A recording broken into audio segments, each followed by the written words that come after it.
I was recovering from an ACL injury. I was the fittest I had been, but my body felt broken, explains Ellie Mitchell, Tier 3 footballer.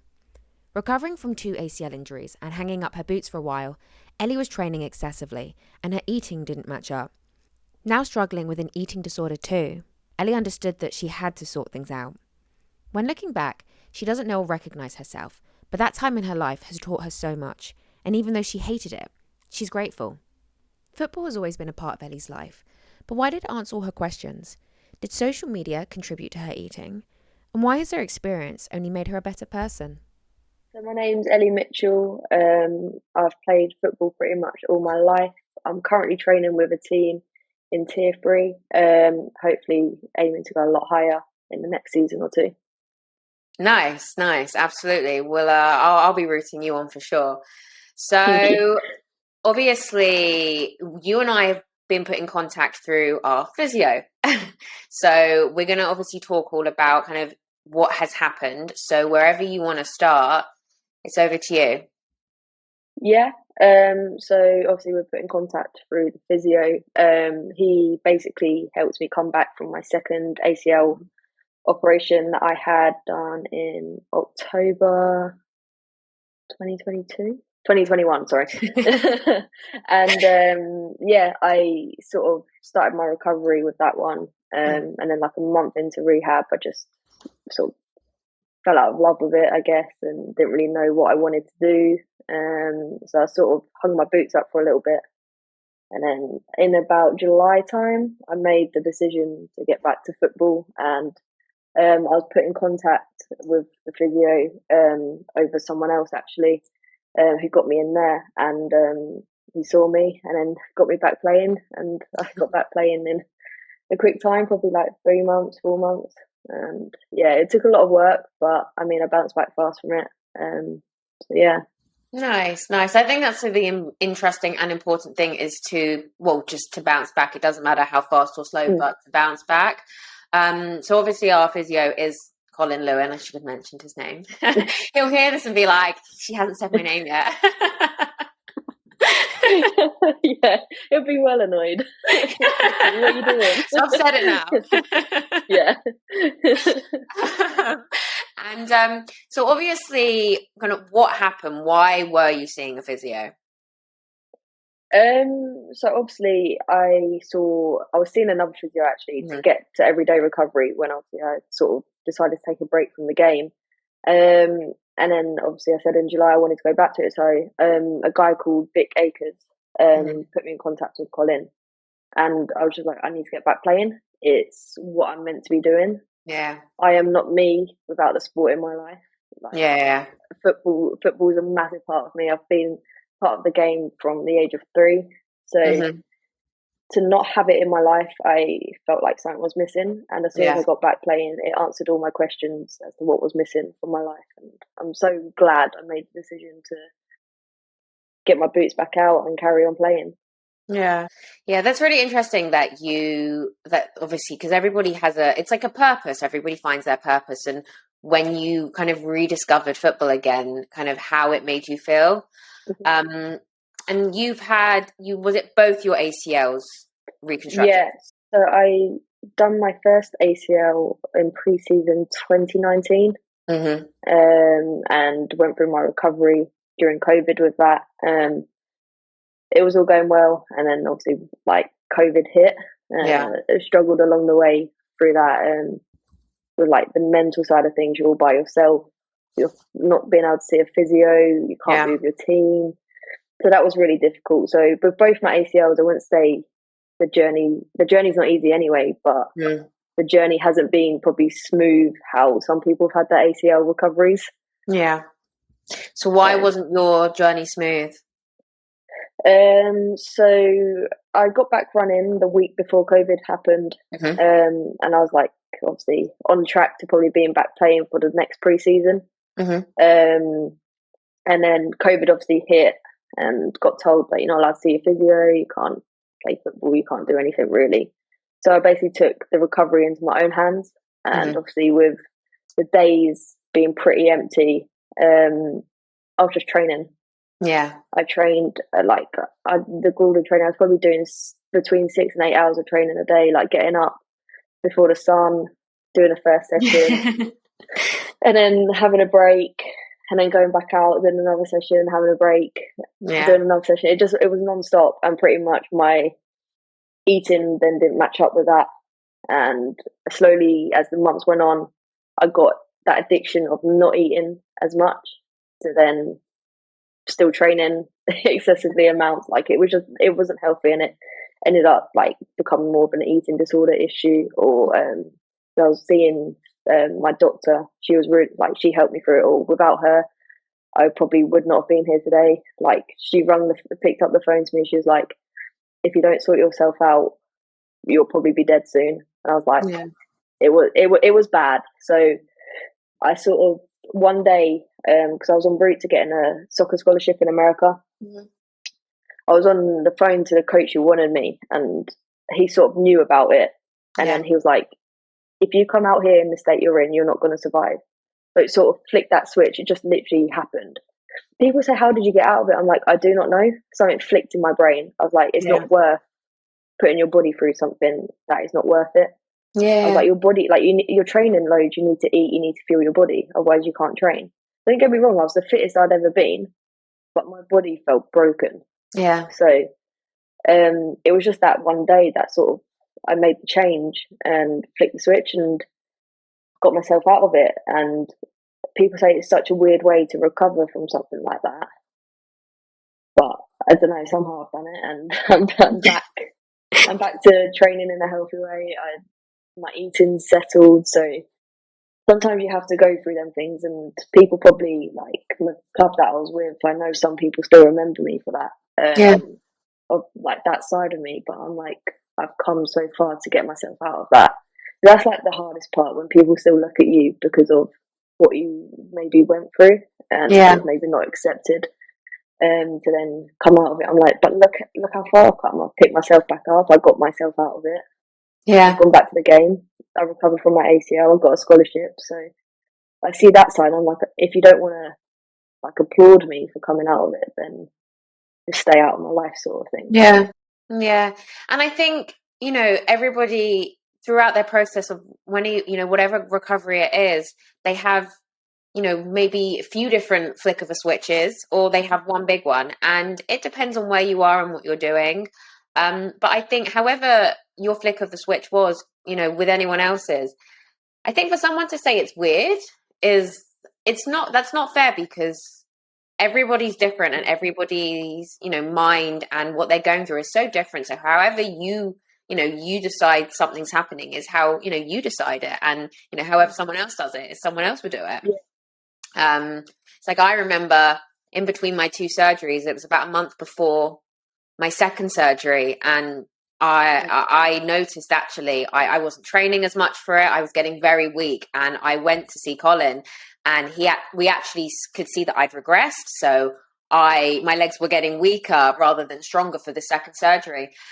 Because in my head, I kind of said, but what's the point? Is I used the phrase, I feel like I'm an animal being fed to go to slaughter. I said, I'm training to just have my legs cut open again. And he said, it's a very good way of putting it. However, and this was a flick of the switch moment for me, because he said to me, if you aren't stronger in a month's time, your second recovery is going to be even worse than the first. And I just thought, I don't want to do that. And that, from him saying that just switched something in my head. So when you said that I resonated, because I remembered that flick of the switch moment. So everybody has that in different ways depending on what you're going through.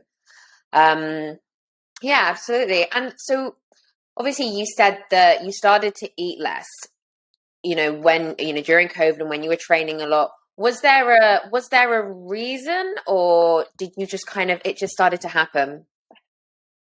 I guess it gradually started to happen. Like I was training more, and social media is probably to blame.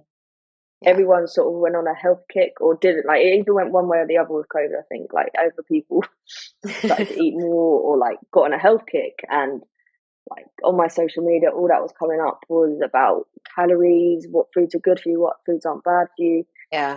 And it's sort of, when you're seeing that every day, it's sort of without you realizing, you're taking that information in, and then you're Yeah. starting to put it in your daily life. So I guess that's what I done, and obviously I had like workouts coming up on what to do for ACLs, and I was just trying to do Yeah. everything like to get back. I wanted to be fit for pre-season, and I was, but and then I got back playing, and it got far worse because I thought that is not good enough. I need to be better, Yeah. and I don't know. Yeah, social media. I'm not a.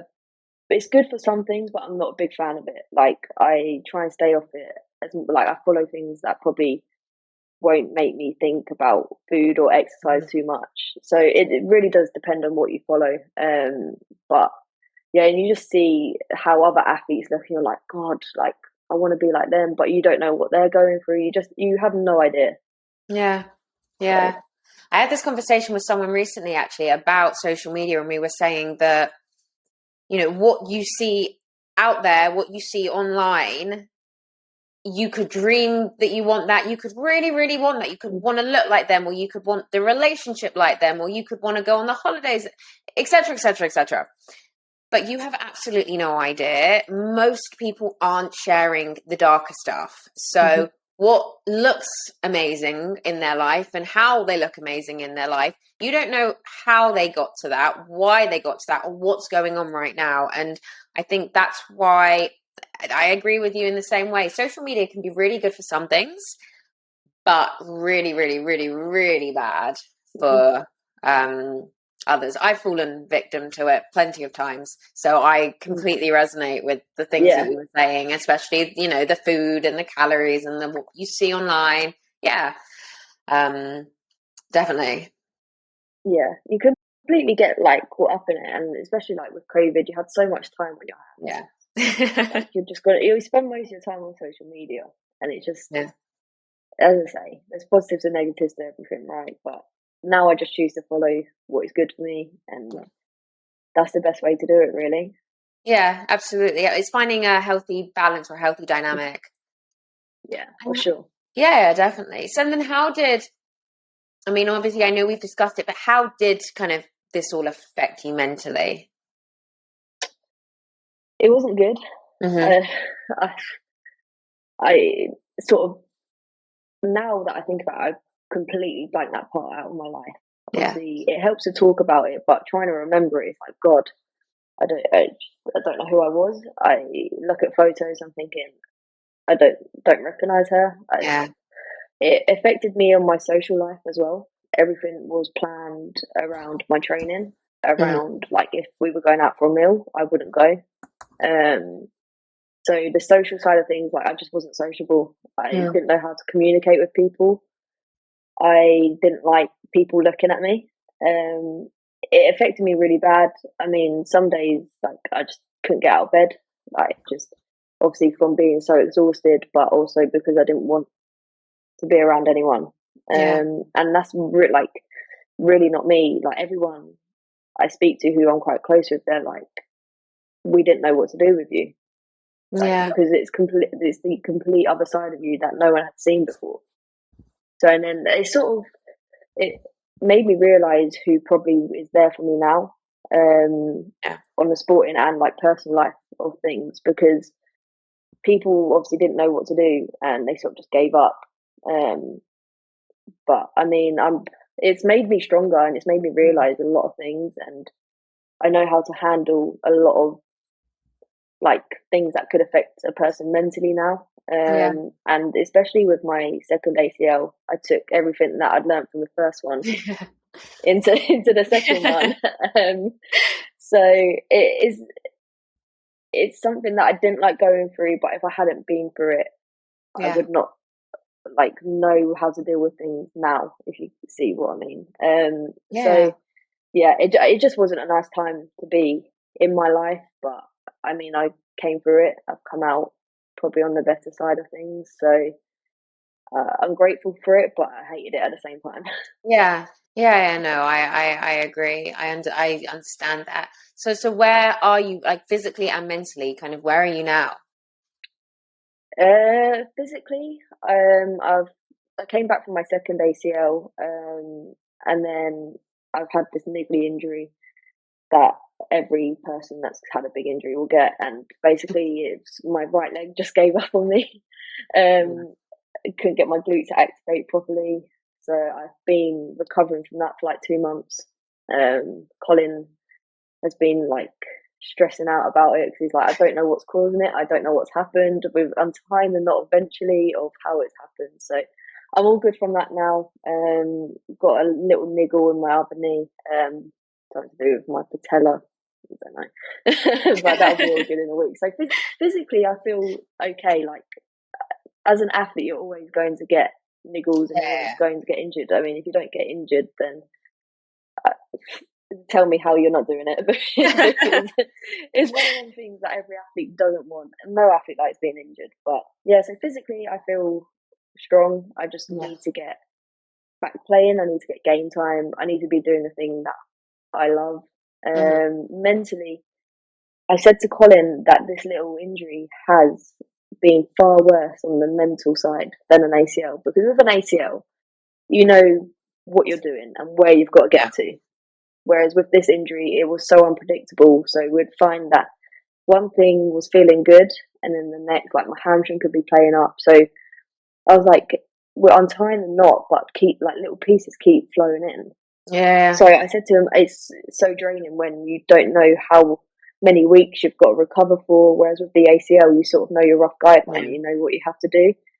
So I said to him, it's the unpredictable that's getting to my mind. And I mean, as an athlete, like it's the worst part being a football player when you haven't got that consistency of training and being with a team. Like that's another whole nother story, like dealing with agents and everything. Like they're good for you, but they're not good for you. So yeah, I was feeling ready mentally, but my agent, who I sadly parted ways with, it was a big stress on the brain, and I feel a lot better releasing like that stuff out, you know, getting rid of the bad blood, the good blood in. So yeah, mentally I feel a lot better than I did probably like 2 weeks ago when me and Colin were still like, what is going on with my injury? So mentally, yeah, hopefully I'm back training. I'm gonna hopefully be back in training tonight. Well, fingers crossed for you. Fingers crossed. But it is interesting, like you said, about getting rid of the bad blood, because when you go through any trauma, and if you do choose to come out with positivity and optimism and, you know, growth, you do notice the bad blood or the negativity that was in your life before that you maybe didn't even realize was negative. And then as you kind of shift into this new person that you've become, you kind of look back and you're just you see the like I said, the bad blood or the negativity. And I find it so interesting because, you know, kind of the only way to get through this is maybe to cut whatever that dynamic is, whether it's a thing or a person or a place, whatever it is. If it's harboring something negative, you can sometimes see it afterwards, and you just, unfortunately, the best thing to do is to cut it.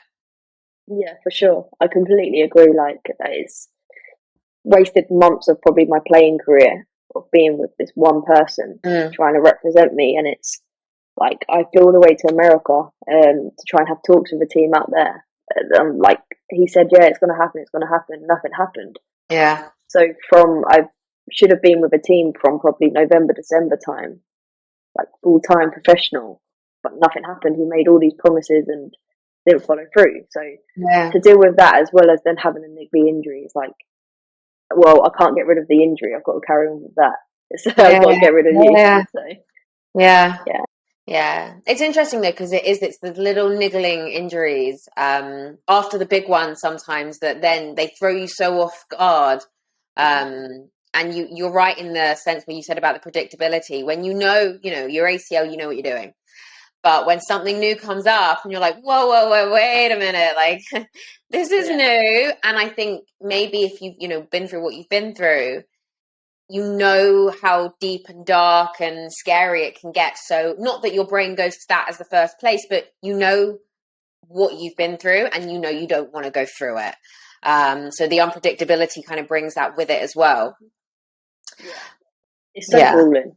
Being injured is it's grueling, and I don't think not enough like coaches and maybe managers Yeah. know how grueling it is, and probably like the support system on how to support a player that's injured, which is slowly growing. Like the support is slowly growing, especially in the women's game. It's getting Yeah. there. But still, I think when you're an injured player, it's when you need your coach most. Yeah. Like I know you've got to worry about the players in the team, but it's just them little messages or a little phone call saying how are Yeah. you. That's all it takes is to ask the player, like just any like a coach or a manager, the assistant coach. Yeah. It's having that support, knowing that you're still a part of the team. Yeah, absolutely. Absolutely. And this is the thing, you're not just talking physically, you're talking mentally here. And I think people underestimate sometimes how little support there is for somebody mentally when, especially an injury, when they're going through the injury, because people see it and they kind of think, oh, it's such a physical, it's physical.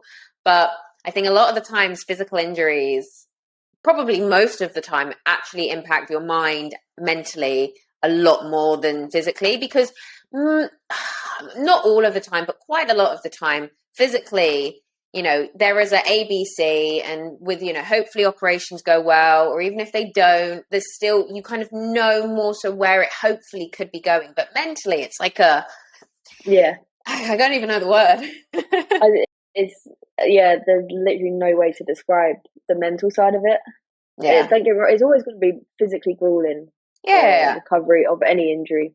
Training's grueling anyway. I mean, I don't know why we enjoy it, but we do. But on the mental side, it's just them little things that mean the most. To know that you're still part of the team and you still have that support system around you, because especially if you've got a long injury, say with an ACL, you're out for like minimum 8 months. So it's one of them where you just sort of need that little support, saying, "Yeah, come and watch this game. Come on the team bus or whatever. Come and sit in the change room." It's just them little things. When a team stops that, especially when you're maybe not in that professional side, when a team stops you from maybe going to games and not going in the changing room because you're injured and it might put off the team, that's the hardest thing to deal with. It's like you're being left to go in the dust, sort of thing. Yeah. It's interesting though that happens. Yeah, it is. Yeah. And would you say that, obviously having both your ACLs done, is there or is there still a sense of fear? Because it's like, when you go back into football and when you hear of ACL injuries, a lot of the time you think of football. When I explain my injury to some people, I actually just call it a footballer's injury, and they're like, "Oh yeah," and then they can list the different ligaments I've done, and I'm like, "See, see?" That's great. Yeah. Do you have you found that there has been fear to get back onto the pitch, or there still is?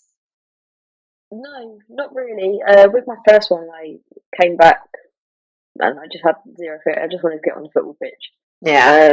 The scariest part for me is I came back from my first ACL and they're like, "You're going centre mid." I'm like, I don't play centre mid. It's like my first game back and you're putting me centre mid. Like, I don't play there, but I done it. So that was a positive for that. With my second one, obviously, I had probably a little bit more fear in coming back from that.